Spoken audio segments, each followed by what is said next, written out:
शेकडो महिलांचे लैंगिक शोषण केल्याच्या गंभीर आरोपाखाली अटकेत असलेला भोंदूबाबा अशोक खरात सध्या पोलीस कोठडीत आहे. पोलिसांच्या हाती खरातचे महिलांसोबतचे अनेक आक्षेपार्ह व्हिडिओ लागले असतानाच त्याच्या पत्नीने केलेल्या दाव्यामुळे या प्रकरणाची चर्चा पुन्हा एकदा रंगली आहे. त्यांच्या पाठीत खंजीर खुपसला असल्याचं अशोक खरातची पत्नी कल्पना खरात यांनी म्हटलं आहे. आपल्या पतीची बाजू सावरण्याचा प्रयत्न तिने केला आहे. यावेळी बोलताना कल्पना खरात म्हणाल्या, माझे पती कोणतेही व्यावसायिक ज्योतिषी नाही. त्यांच्या अत्यंत जवळच्या काही सहकार्यांनीच त्यांच्या पाठीत खंजीर खुपसून त्यांचा विश्वासघात केला आहे. केवळ त्यांची प्रतिमा मलिन करण्यासाठी हा कट रचण्यात आला असून त्यांना या प्रकरणात फसवले गेले आहे असं देखील त्यांनी सांगितलं आहे. दरम्यान कुटुंबातील इतर सदस्यांनी आणि जवळच्या मित्रांनी अद्याप यावर कोणतीही प्रतिक्रिया दिलेली नसली तरी कल्पना खरात यांच्या विधानामुळे तपासात काही नवे धागेदोरे मिळतात का याकडे सर्वांचे लक्ष लागले आहे. या प्रकरणाचे गांभीर्य ओळखून स्थापन करण्यात आलेल्या SIT पथकाने आपला तपास अधिक तीव्र केला आहे. अशोक खरातच्या सतत संपर्कात असणाऱ्या व्यक्तींची यादी तयार करण्यात आली असून त्यांचे कॉल डिटेल्स तपासले जात आहे. ज्या महिला खरातच्या अत्याचाराला बळी पडल्या आहेत त्यांनी न घाबरता पुढे येऊन तक्रार द्यावी.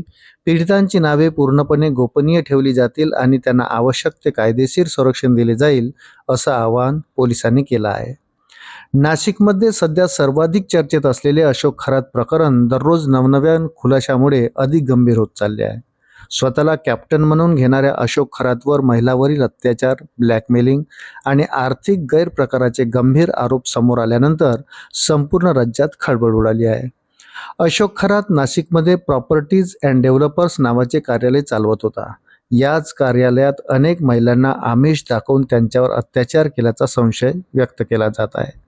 या संपूर्ण प्रकरणाचा पर्दाफाश मात्र त्याच्याच कार्यालयातील एका कर्मचाऱ्यामुळे झाला. कार्यालयातील ऑफिस बॉयने CCTV फुटेज आपल्या ताब्यात घेतल्याने खरातच्या कथित कृत्याचे पुरावे बाहेर आले अशी माहिती तपासातून समोर आली. तपासादरम्यान महिलांशी संबंधित 56हून अधिक आक्षेपार्ह व्हिडिओ क्लिप्स अस्तित्वात असल्याची माहिती समोर आली. या क्लिप्सच्या आधारे खरातला ब्लॅकमेल करून मोठी खंडणी मागितल्याचाही आरोप आहे. खंडणी न मिळाल्यानंतर काही संशयितांनी पीडित महिलांनाच फोटो व व्हिडिओ पाठवून धमकावल्याचेही उघड झाले. यानंतर पीडितांनी पोलिसांकडे धाव घेतल्याने प्रकरण अधिकृतपणे समोर आले.